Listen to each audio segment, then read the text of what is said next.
Aujourd'hui, 1er novembre 2023, bonjour à tous. Bonne fête de la Toussaint. Voici le sommet du 13h. Porto Novo, ville résiliente avec ses bâtiments, vestiges coloniaux érigés à base de matériaux biosources, des constructions adaptées aux aléas climatiques. On fait une visite guidée de la ville à travers le reportage de William Choki dans cette édition.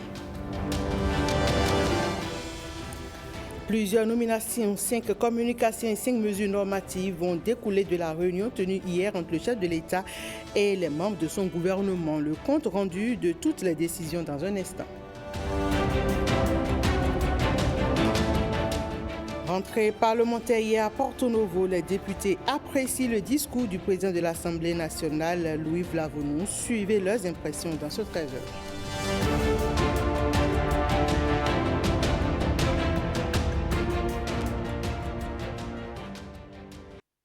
Aujourd'hui, 1er novembre 2023, bonne fête de la Toussaint à tous les chrétiens catholiques. Cette journée dédiée pour prier et célébrer les saints est fériée. Et par anticipation, le chef de l'État et les membres de son gouvernement se sont réunis hier mardi pour le Conseil des ministres. Plusieurs nominations, 5 communications et 5 mesures normatives en découlent, notamment un projet de loi relatif à la lutte contre le blanchiment de capitaux, le financement du terrorisme et la prolifération des armes de destruction massive. Voici les précisions du porte-parole du gouvernement.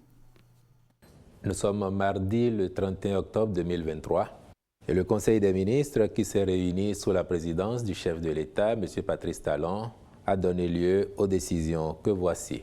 S'agissant des mesures normatives, au titre de ces mesures ont été adoptés les décrets portant transmission à l'Assemblée nationale pour examen et vote du projet de loi relatif à la lutte contre le blanchiment de capitaux, le financement du terrorisme et la prolifération des armes de destruction massive.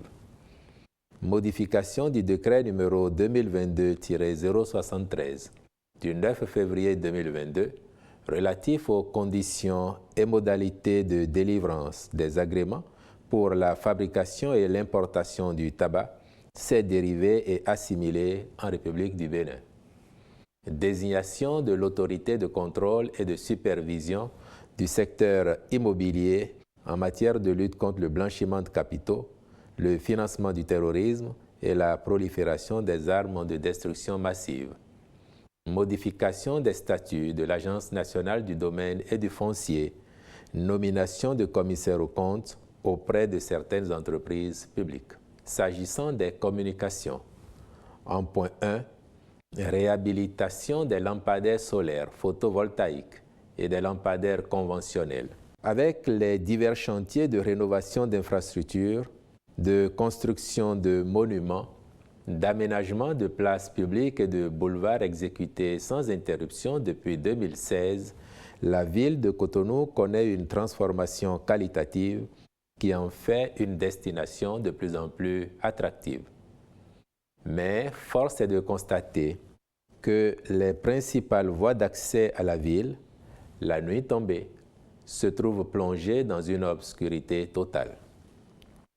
Il s'agit des tronçons Godomé-Ouida, Godomé-Abomey-Calavi, Carrefour Le Bélier, poste de péage d'Ekpé. Sur ces différents axes, les lampadaires, qu'ils soient solaires ou filaires, sont presque entièrement hors d'usage. Aussi, s'est-il avéré pertinent de remédier à cette situation, la finalité étant le confort et la sécurité des usagers de la route. C'est pourquoi le Conseil a autorisé la sélection d'une entreprise qui a déjà fait ses preuves dans le cadre du projet asphaltage aux fins de la réhabilitation complète de l'éclairage public sur ces 3 axes.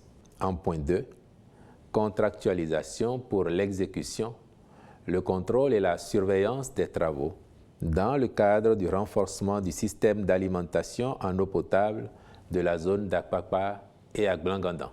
Malgré les investissements massifs réalisés ces dernières années en matière d'accès à l'eau potable, Akpakpa dans Cotonou et Aglangandan dans Semepoji restent faiblement desservis, notamment aux heures de grande consommation.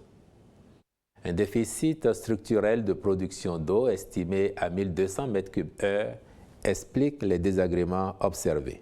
En vue d'une solution durable à cette situation, la Société nationale des eaux du Bénin, SONEB, a identifié un nouveau champ de captage dans la commune d'Adjara, sur lequel 4 nouveaux forages ont été déjà exécutés.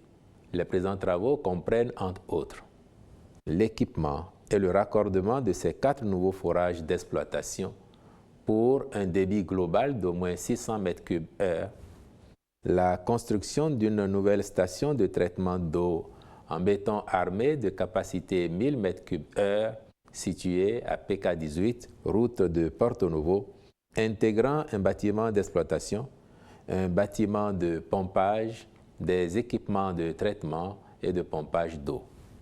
La construction d'un réservoir au sol en béton armé de capacité 1000 m3, ainsi que d'une plateforme de tour avec 3 unités de dégazage, y compris les accessoires et tuyauteries. La fourniture et la pose de 22 km de conduite d'adduction d'eau brute. La réhabilitation de 11 km de conduite d'eau brute existantes. La fourniture et la pose de 13 km de conduite de refoulement d'eau traitée. La construction de bâtiments pour abriter les équipements hydroélectriques et l'armoire de commande des 4 forages. La mise en place d'un système de télégestion.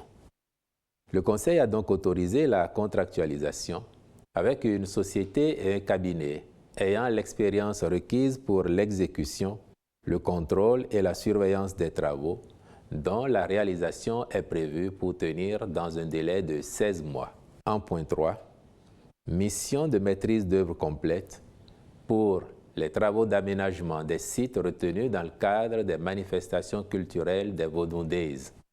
Dans la suite des aménagements visant à diversifier l'offre culturelle et touristique de notre pays, le gouvernement envisage l'organisation, au mois de janvier, d'un événement annuel dénommé Vodou Days à Ouidah, en marge de la célébration de la Journée nationale des religions traditionnelles. Cet événement contribuera à la promotion du patrimoine culturel national et au rayonnement de la destination Bénin.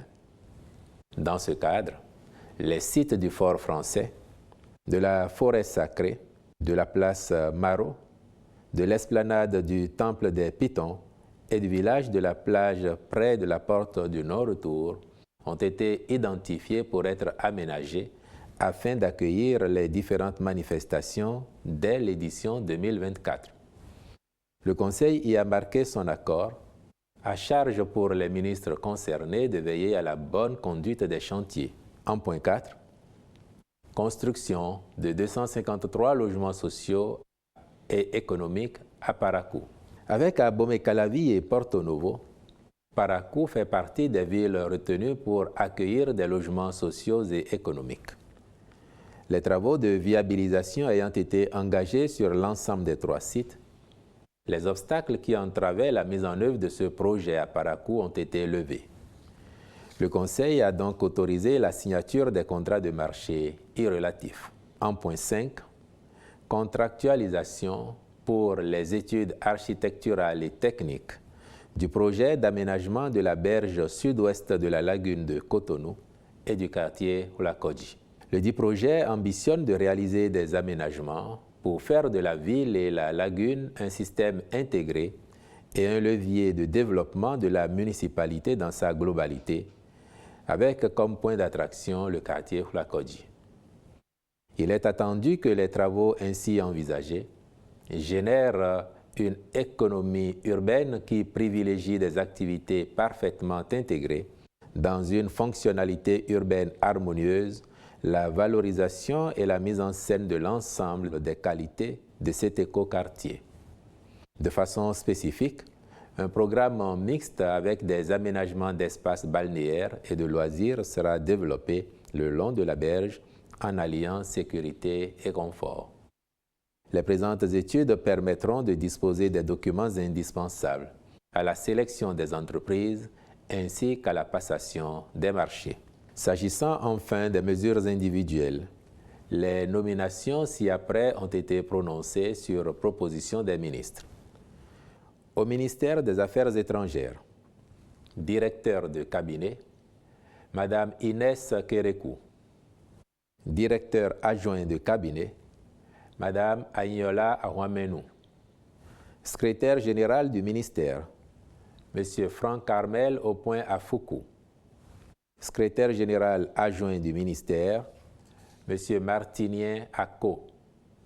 Directeur général des relations extérieures, Monsieur Clovis Ogoubiyi. Directeur général de l'attractivité et de la diplomatie économique, Monsieur Moubarak Soumanou. Directeur général des affaires consulaires et des Béninois de l'extérieur, Madame Mérina Amoussouga. Directeur général du protocole d'État et des conférences, Monsieur Gabin Kakpo. Directeur des systèmes d'information, Monsieur Thierry Akhwassou, cumulativement avec ses fonctions actuelles. Directeur des affaires juridiques, Monsieur Roméo Hunkponou. Conseiller technique aux affaires de chancellerie, Monsieur Euseb Agbangla. Conseiller technique Moyen-Orient, Monsieur Mohamed de Miliano Amadou. Au ministère de l'Agriculture, de l'Élevage et de la Pêche. Inspecteur général adjoint du ministère, Monsieur Aurélien Moyaou Tambamou, je vous remercie. Hier mardi a aussi eu lieu la rentrée parlementaire à l'hémicycle à Porto Novo. Plusieurs activités ont meublé la période d'intercession parlementaire. Le président de l'Assemblée nationale a saisi l'occasion de cette rentrée pour remercier ses collègues pour leur sens d'abnégation. Vous avez été particulièrement assidus aux ateliers, séminaires et autres activités de renforcement de capacités organisées à votre intention. Grâce à votre disponibilité, nous avons pu tenir également 2 sessions extraordinaires pour évacuer des dossiers urgents.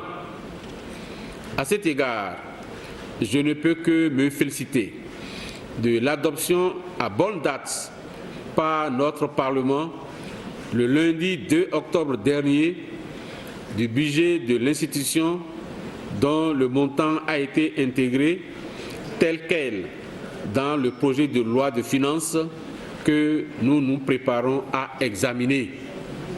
De même, il est important de le souligner, vous avez, honorables députés, pour la plupart, mis le reste du temps à profit pour rendre compte de vos activités à vos mandats respectifs et recueillir, le cas échéant, leurs diverses préoccupations en vue d'améliorer la qualité de votre travail parlementaire. Et au-delà des grands dossiers annoncés pour la session qui s'ouvre, c'est un discours rassembleur qu'a livré Louis Vlavonou.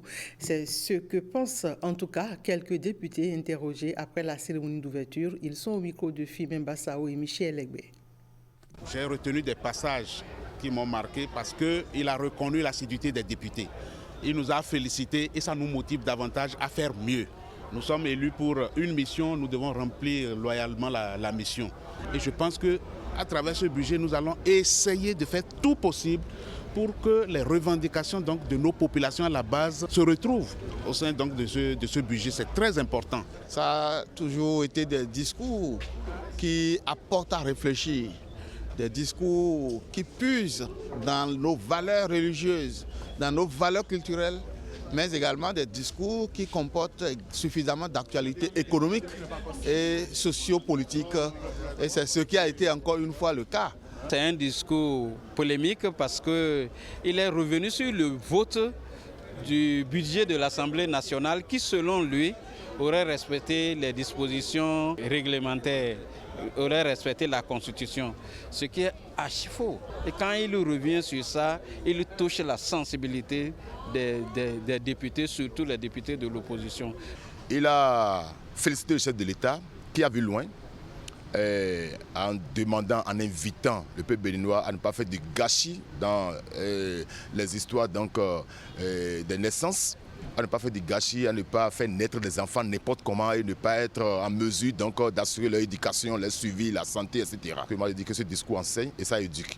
On nous appelle à la sincérité, on nous appelle au respect mutuel entre députés.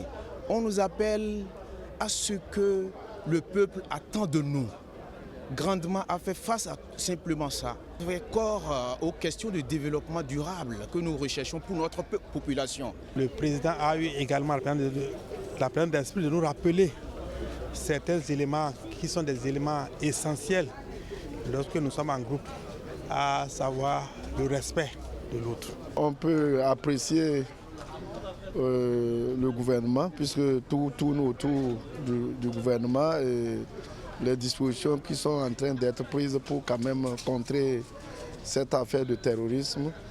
Il y a eu quand même des signes positifs puisqu'il y a eu un peu d'accalmie. Le Bénin accueille le 8e Forum continental annuel des organismes électoraux, une occasion de partage d'expériences entre les pays. Ce forum a pour objectif de permettre à plus de 50 pays de passer de paisibles périodes d'élection. Boukari Abou Soulé Adam, le directeur général des élections au Bénin, nous en donne plus de précisions. Donc, le Bénin aujourd'hui accueille un forum continental. Je dirais que c'est une célébration, c'est une consécration de toute l'Afrique qui vient aujourd'hui au Bénin pour discuter des questions électorales. Le forum s'étale sur 2 jours. Une première journée qui est faite de 4 sessions. La première session va nous parler de l'importance de la communication dans la gestion des élections en Afrique, de la communication stratégique des OGE. Les OGE, bien sûr, entendez organismes de gestion des élections, et puis de développer la communication stratégique au point de vue des experts électoraux, les leçons apprises et les bonnes pratiques que nous devons échanger entre nous. Et puis après, il y aura la communication à l'ère du numérique. Et le 3e jour, c'est qu'il y aura l'Assemblée générale des OGE d'Afrique. L'ensemble des organes de gestion des élections en Afrique va se réunir en Assemblée générale. Et à cette Assemblée, un document important sera adopté. Et ce document, qui va être certainement le document de Cotonou, la déclaration de Cotonou, est intitulé « Principes et lignes directrices pour l'utilisation des médias numériques et sociaux lors des élections en Afrique ». Forcément, déjà, le fait que les délégations viennent de tous les pays africains, donc c'est au moins 50 délégations que nous attendons au Bénin, ça voudrait dire que, compte tenu de l'importance des élections dans tous nos pays, c'est que déjà tous les regards seront tournés vers le Bénin. Chaque pays où quelqu'un a quitté, c'est sûr qu'ils vont chercher à savoir qu'est-ce qu'ils font à Cotonou. Et c'est cela déjà qui est d'un intérêt majeur. Pendant ce temps, la Direction générale des impôts se prépare à mettre à la disposition du public des solutions pour améliorer la qualité de ses prestations. Solutions trouvées, un fiscathon, une compétition tech portant sur la fiscalité. Elle a démarré ce lundi. Les précisions dans le reportage de Ulvaeus Balogun. Dans cette salle du Space de Semetou, aucune explication de ces agents de la Direction générale des impôts n'est délaissée. Également, il va falloir intégrer les différents taux. Ces 6 équipes suivent avec attention, prennent des notes et posent des questions d'éclaircissement. Et directement compte tenu de n'importe quelle personne dans la société. C'est une petite séance de coaching qui va se révéler très importante. À la fin, elle fait déjà germer des idées. Nous avons principalement sélectionné 2 idées. Mettre en place des modèles de calcul à la base de chaque impôt, chaque type d'impôt et la nature des contributeurs à qui les impôts sont imposés. On a déjà un projet en cours et qui prend en compte toutes les catégories de personnes. Et ça serait vraiment très bien détaillé pour ceux-là qui vont l'utiliser après. D'une salle à une autre, les idées peuvent varier.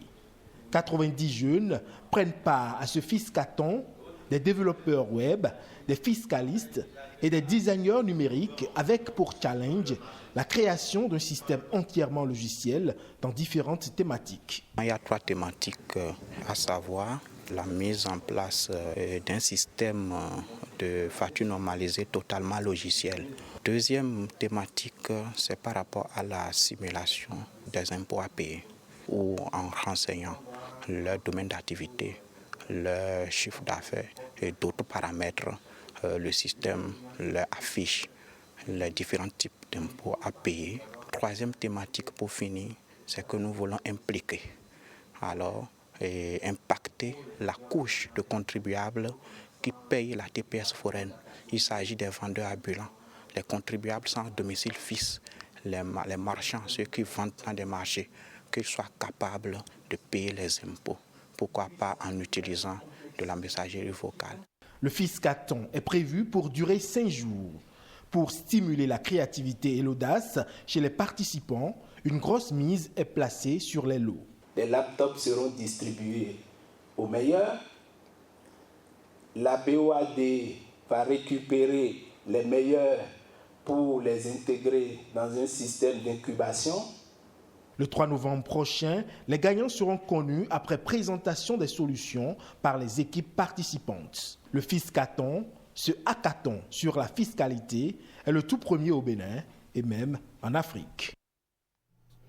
En respect aux différents accords ratifiés par le Bénin sur les changements climatiques, l'initiative renforcement des capacités pour la transparence CBIT en abrégé outille les groupes thématiques sectoriels de travail en inventaire des gaz à effet de serre. Occasion également de se pencher sur le projet 4e communication nationale et le 2e rapport biennal. Samira Tchabimane. Les membres des groupes thématiques sectoriels de l'inventaire des gaz à effet de serre renforcent leurs capacités sur les approches méthodologiques et outils nécessaires. Une initiative de la CBIT veut Capacity Building Initiative for Transparency ou renforcement des capacités pour la transparence en partenariat avec le projet 4e communication nationale et le 2e rapport biennal CN4 RBA2. Une chose est de les former à la méthodologie de base. Une autre est de leur montrer comment faire la collecte des données pour nous renseigner sur l'essentiel. L'initiative va beaucoup plus insister sur la transparence climatique, sur la transparence donc relative aux données que nous allons mettre en place et sur les lignes de référence qu'il faut tracer. C'est un aperçu vraiment sur les méthodologies d'élaboration des inventaires de gaz à effet de serre et plus en général sur la convention climat et tous ces éléments et ces instruments additionnels pour que tout le monde soit sur la même page. Les outils pour la collecte de des inventaires des gaz à effet de serre aussi est amélioré. À la fin, les différents acteurs auront un niveau, un standard international pour effectivement inventorier les différents gaz à effet de serre au niveau national. Ce projet permettra d'ici 2024 de préparer des rapports à la Convention cadre des Nations Unies sur les changements climatiques. Il réunit principalement les acteurs opérant dans les secteurs de l'énergie, de l'agriculture et de la foresterie.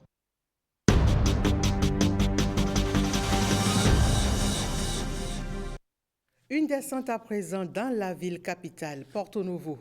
Cette descente nous a permis de voir de près les matériaux ayant servi de construction à bon nombre de bâtiments, surtout les vestiges coloniaux. Des bâtisses qui ont une particularité, elles sont érigées à base de matériaux biosourcés avec une adaptation aux différents aléas climatiques. Construction en matériaux biosourcés. Porto Novo, une ville résiliente, c'est une visite guidée d'un architecte avec William Tchouki. Elle se métamorphose, la ville capitale. Elle aborde à présent sa vraie toge aux couleurs ocre rouge. La couleur de sa terre, celle de sa vraie identité culturelle et historique. Elle redevient la ville-histoire, un musée à ciel ouvert avec ses pans de murs aux matériaux locaux, la terre de Bakuit. Dans notre tour de ville, nous tombons fortuitement sur l'un des maîtres à penser de cette nouvelle architecture. Il est d'ailleurs un architecte spécialiste en bioclimat. Il nous décrit toute la structure ayant abouti à l'érection de ce monument en forme de termitière. Mais avant, un petit coup d'histoire.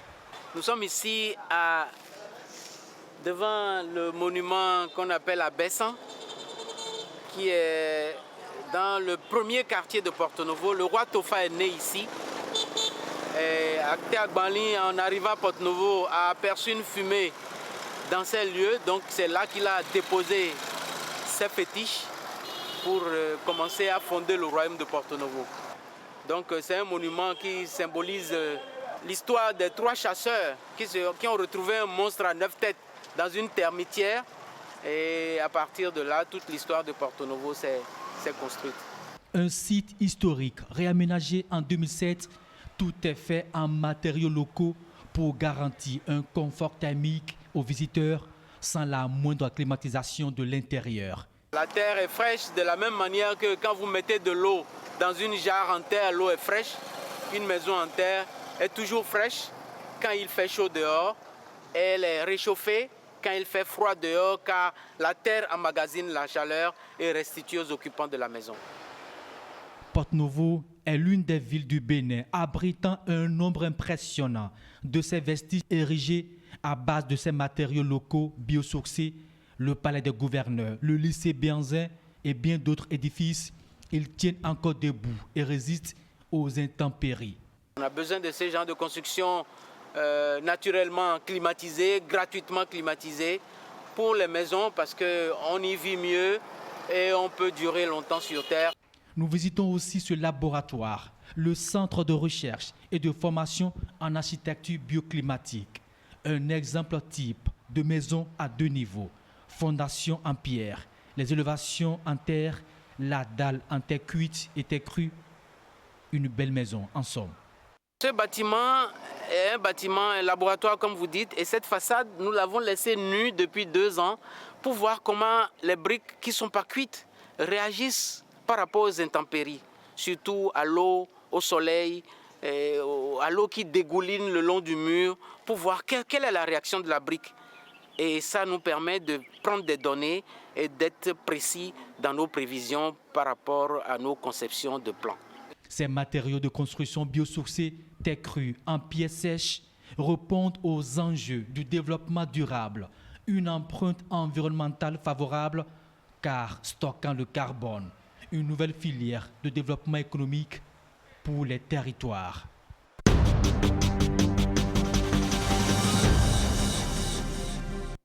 Réforme dans le secteur des médias au Bénin. La Haute Autorité de l'audiovisuel et de la communication continue son travail de concertation avec les différents acteurs pour en arriver à un document à soumettre au chef de l'État. Après un atelier à Abomey en début du mois d'octobre pour amender l'avant-projet, l'institution a réuni les mêmes acteurs ce mardi 31 octobre 2023 pour s'approprier le nouveau document.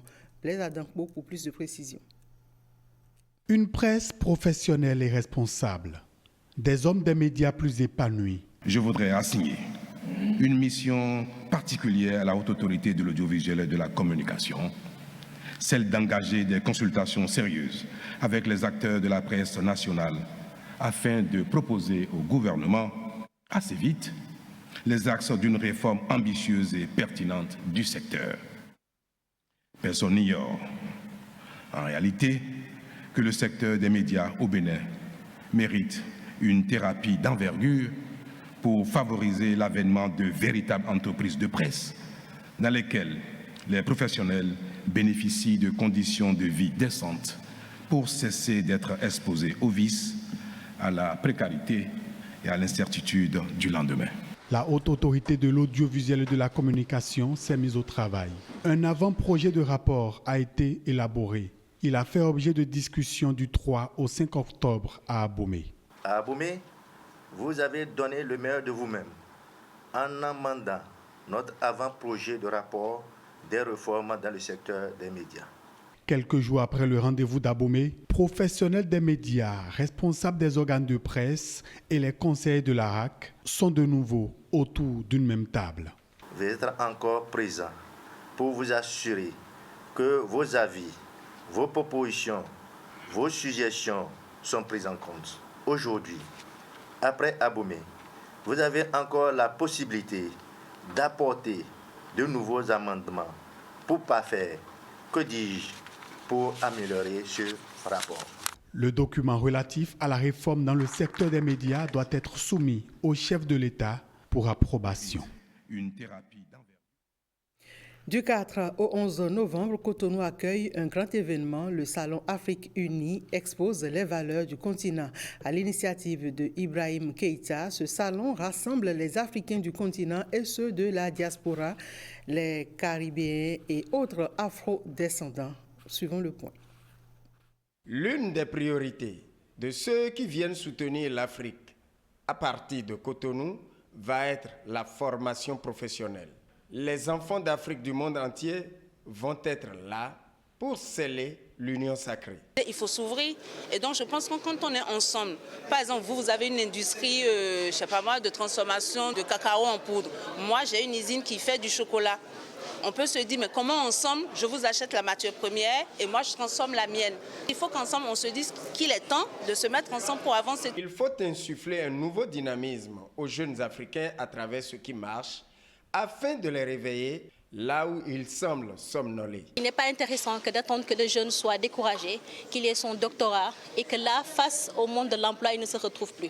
Donc c'est pour cela que dès à présent, nous voulons que les jeunes, à partir de collège, qu'ils puissent être conscients de ce qui se passe dans le monde professionnel et acquérir les connaissances pratiques et parfaites qui pourront l'accompagner sur ce cheminement. Par exemple, les nouvelles usines en construction nécessitent une bonne formation des jeunes Africains.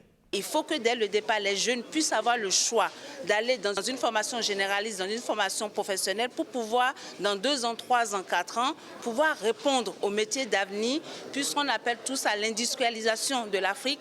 Mais on ne se pose pas la question de savoir, quand on va installer les usines, les semi-industries, mais qui va en assurer la maintenance, qui va en assurer les métiers. Les différentes couleurs d'Afrique, pendant 3 jours, vont échanger autour des thématiques, organiser des animations et des galas. En Afrique, l'autisme ou le trouble du spectre de l'autisme continue d'être mal compris. Au sein de certaines communautés, ces troubles sont interprétés comme des manifestations de possession démoniaque ou des malédictions. Le docteur Gad Kirenga, originaire du Rwanda, se présente comme un pionnier dans le domaine de la compréhension et du traitement de l'autisme en Afrique. Il a mis en place une méthode innovante. Il en parle au micro de Frank Zinsou et Amandine Anyambosu. La thérapie Kunga existait bien avant ce siècle. Nos ancêtres y faisaient recours pour soigner des problèmes aux genoux et même de fortes migraines et des céphalées. En partenariat avec d'autres structures, ma clinique a conduit des recherches sur les enfants et nous avons découvert que les autistes ont en commun les migraines et les céphalées. Nous avons donc réalisé que le problème se situe au niveau de la colonne thoracique.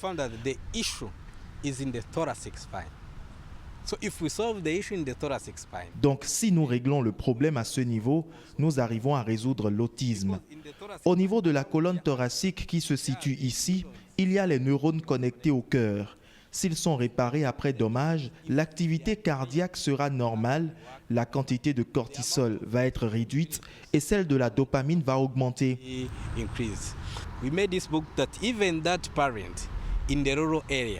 Ce livre a été écrit pour que les parents d'enfants autistes qui n'ont pas la possibilité de prendre un vol pour le Rwanda puissent apprendre cette thérapie. C'est un livre facile à comprendre. Lorsque vous mettez en application ce qui est dans ce livre, vous n'arriverez pas forcément à la perfection, mais au moins votre enfant autiste pourra manger délibérément, dormir aisément, se lever tout seul pour aller se soulager et rester concentré à l'église ou en classe. Nous pensons qu'après 15 séances de Kunga, un enfant autiste peut être comme les autres enfants normaux. After 50 sessions of Kunga, an autistic child is the same as other children. Allons à la fête de Chicotte avec la communauté Lokpa de Waké. Samedi dernier, les filles et fils de l'arrondissement central de cette commune ont pris d'assaut le centre des jeunes et des loisirs pour vivre ce moment important de changement de classe sociale avec les jeunes hommes Lokpa. Au son du tam-tam ici au centre des jeunes et des loisirs, les pas de danse sont cadencés. Une occasion de réjouissance, mais surtout de démonstration de la bravoure du jeune Lokpa à travers la flagellation réciproque appelée fête de Kamou. C'est une fête identitaire, Lokpa, qui nous permet de lire 2 symboles essentiels.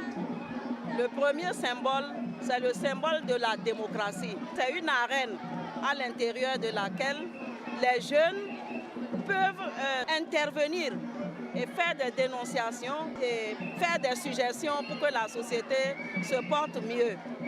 Le deuxième symbole, c'est la culture de la bravoure. Et cela, c'est un rite initiatique. Et lorsqu'on arrive à la dernière étape, l'étape des Sangalro, en ce moment, le jeune Lopa peut se dire qu'il a l'âge de se marier, de défendre sa famille, de défendre son clan et de défendre sa tribu. Avec le corps en lambeaux, le courage de ce jeune homme et de plusieurs autres ne laisse aucun invité indifférent. Ce que nous comprenons, c'est que cette célébration se structure d'année en année. Et nous assistons chaque fois que nous avons l'occasion d'être aux côtés de nos populations à une belle fête. Je suis vraiment heureux d'être Lopa parce que nous comprenons que le Lopa est nanti d'une richesse culturelle. Et vraiment, mes impressions sont très bonnes. C'est une très grande fête. Je suis déjà en concertation avec les maires, les députés, pour qu'on voit comment mieux organiser les choses, mieux structurer les événements. L'habillement de chaque jeune participant à cette cérémonie renseigne sur son niveau d'initiation. Seuls ceux qui ont bouclé les 3 étapes ont le chapeau de plume sur la tête.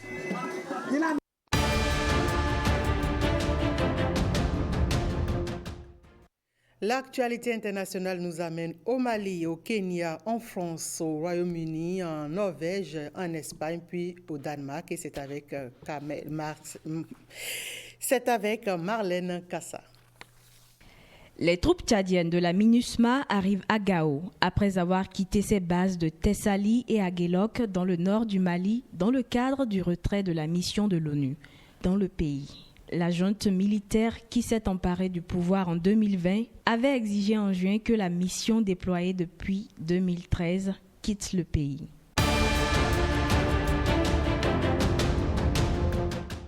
Le roi Charles III rencontre le président kényan William Ruto. Première étape d'une visite d'État où il sera notamment confronté à de nombreuses demandes d'excuses pour le passé colonial du Royaume-Uni dans ce pays d'Afrique de l'Est.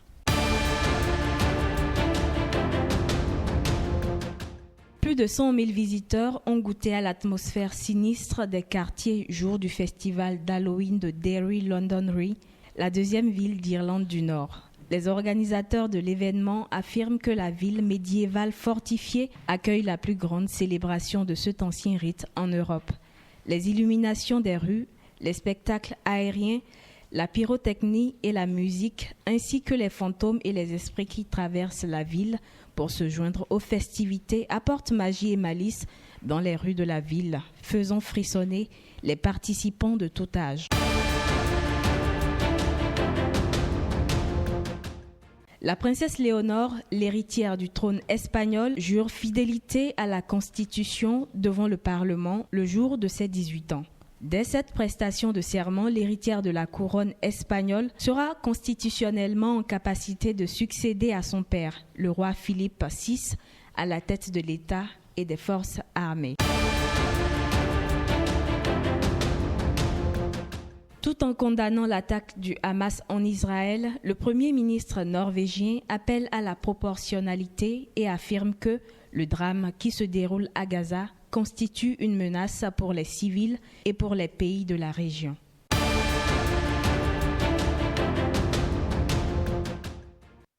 C'est tout pour ce 13h. Merci à tous de l'avoir suivi.